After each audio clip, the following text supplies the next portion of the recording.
Shifting our focus to what's happening across the world, viewers, tensions remain high in Ukraine as reports emerge of multiple violations of the temporary Easter truce ceasefire declared by Russian President Vladimir Putin.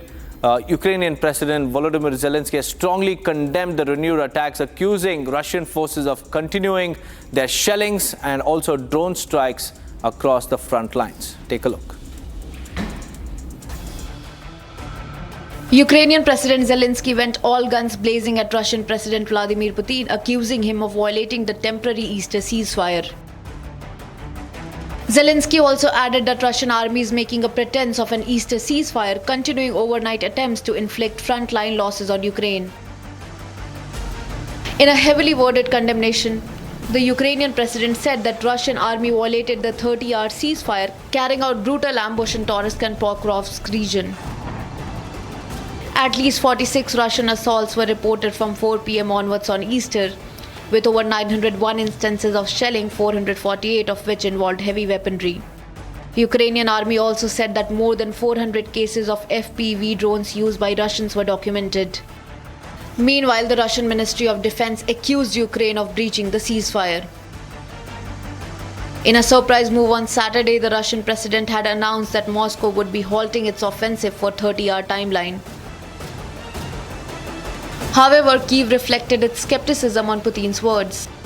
Questions were raised over Putin's motives in calling the brief halt to hostilities, which came just after the Trump administration threatened to abandon peace efforts without tangible signs of progress. Zelenskyy has since called out Putin of only being interested in PR.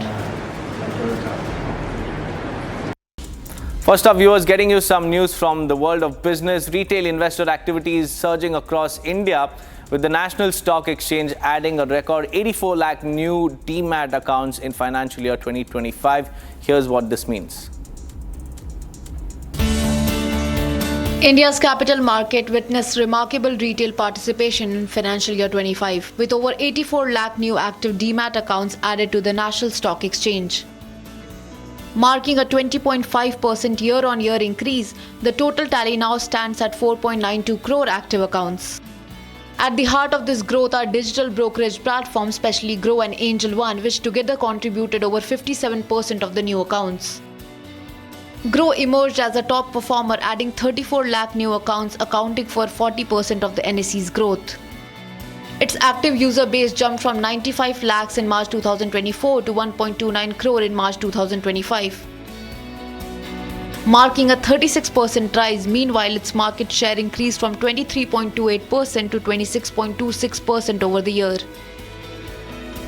Second in line was Angel One, that added 14.6 lakh new accounts, contributing 17.38% to the NSE's overall growth. Its total active client base now stands at 75.7 lakh, with a 15.38% market share.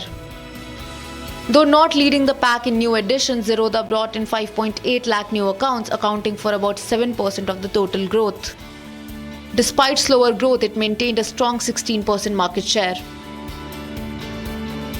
Meanwhile, traditional brokerage platforms like HDFC and ICICI Securities recorded modest growth.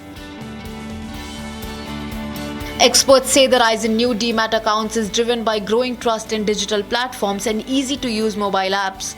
More people in smaller cities are now investing as financial awareness and access continues to improve.